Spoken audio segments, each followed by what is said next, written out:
তো এই যে বন্ধুরা চলে আসলাম সকাল সকাল একটা ভিডিও নিয়ে। তো এই যে তোমাদের সাথে প্রথম শেয়ার করার যে জিনিসটি, তো এই যে দেখো মা কত ফুল তুলে নিয়ে এসছে। এই যে দেখো কত সাদা সাদা ফুল তো আছে, আছে, এই যে নীলকণ্ঠ, সাদা নীলকণ্ঠ, জবা, জবাগুলো দেখো একটু।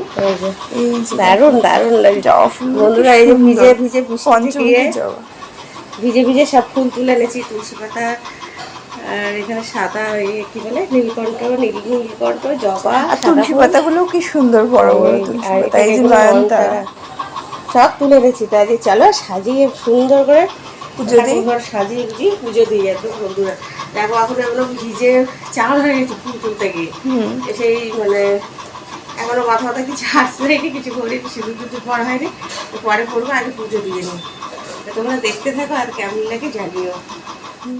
এই যে বন্ধুরা তোমাদেরকে তো দেখিয়েছিলাম যে মা ফুল টুল তুলে নিয়ে এসছে। তো এই যে দেখো এখন দেখা, এই যে পুজো দেওয়া হয়ে গেছে, তো পুজো দিয়ে মা রান্নাঘরে চলে গেছে রান্নার ওদিকে। তো মা আর ভিডিও করার টাইম পাইনি, তাই আমি এলাম দেখাতে তোমাদেরকে। তো তোমাদের সাথে একটু শেয়ার করি। এই যে দেখো কি সুন্দর সাজিয়েছে, এই যে দেখো ঠাকুরগুলো কি সুন্দর লাগছে। আর এই যে দেখো বন্ধুরা এখানে তো বাবা ভোলানাথ আর মা কালীর ফটোগুলো রাখা ছিল, কিন্তু হচ্ছে এই ঝড় বৃষ্টির কারণে এই যে দেখো এখানে তিনটা সরে গিয়েছে, যার কারণে জল পড়ছে।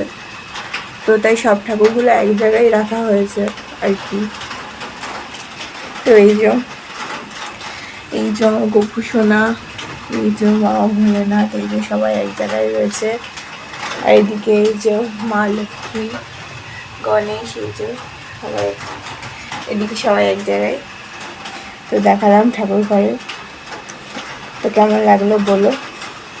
আর এই ঠাকুর ঘর সাজানোটা কেমন হয়েছে ফুল দিয়ে, কেমন লাগছে সেটা জানিও কমেন্টে বন্ধুরা। তো এখন চলো নিচে নামি, তো দেখাই রান্নাঘরের দিকে একটু যাই, দেখাই যে মা কী করছে।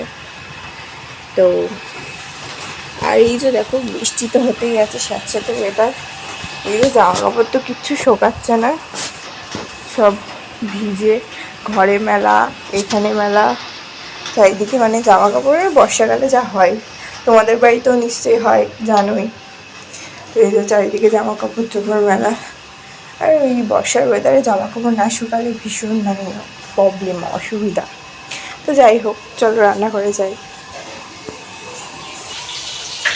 তো এই যে দেখো বন্ধুরা রান্নাঘরে মা এই যে মাছ বাচ্ছে, এই যে এখানে চিংড়ি মাছ নিয়ে এসছে।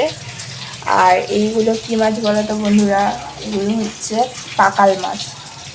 তো এই পাকাল মাছ তোমরা খেয়েছো কিনা কমেন্টে জানিও। তো এই মাছ নিয়ে এসছে, তো এই চিংড়ি মাছ বেছে তারপরে এই মাছগুলো কাটবে। আর এইটা দেখাই, এই যে এখানে এই মাসি কালকে লতি দিয়ে দিয়েছিলো, তোমাদেরকে দেখালাম। তো এই যে লতিগুলো কাটা বাছা হয়ে গেছে, তো লতি হবে আজকে চিংড়ি মাছ দিয়ে। তো আরও হবে আইটেম, তো এখন বলবো না আগের থেকে, রোজ তো আগের থেকে বলে দিই, আজকে বলবো না, আজকে রান্না হোক তারপর দেখাবো। তো এখনকার মতন এইটুকুনি দেখতে থাকো বন্ধুরা। কাজকর্ম রান্না বান্না তো সব কমপ্লিট হয়ে গেছে, তো আবারও চলে আসলাম। তো এই যে দেখো তোজো কী করছে, গেট বন্ধ করে দিয়েছে। কি তোজো, কাউকে ঢুকতে দিবি না? কেউ ঢুকবে না? হ্যাঁ কেউ ঢুকবে না? হাসছে। গেট খোলো, গেট খুলে দাও। গেট খুলবে না? কেউ আসতে, কাউকে আসতে দেবে না? গেট খুলে দাও। ও এখন গেট খুলতে দেবে না, ও আটকে রেখে দেবে। দেখি হাত ধুয়ে আসি। তো রান্না বান্না তো হয়ে গেল আমার। এই যে দেখো মা তিনতলার থেকে সব জামা কাপড়গুলো নামিয়ে এনেছে, এগুলো অর্ধেক ভিজে আবার অর্ধেক শুকনো। আর জানো বর্ষাকালে যা হয় সব, এই যে দেখো চারিদিকে এই যে জামা কাপড়।